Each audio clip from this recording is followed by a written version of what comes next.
दुनिया की सबसे तंग फियाट पांडा ने सबकी तवज्जो हासिल कर ली है, जिसे हैरत अंगेज तौर पर एक मुकम्मल फ़आल इलेक्ट्रिक कार में तब्दील किया गया है।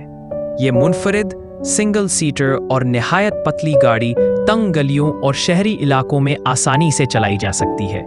इसकी टेस्ट ड्राइव की वीडियो मंजरे आम पर आने के बाद ये अनोखा मॉडल आलमी सतह पर दिलचस्पी का मरकज़ बन गया है।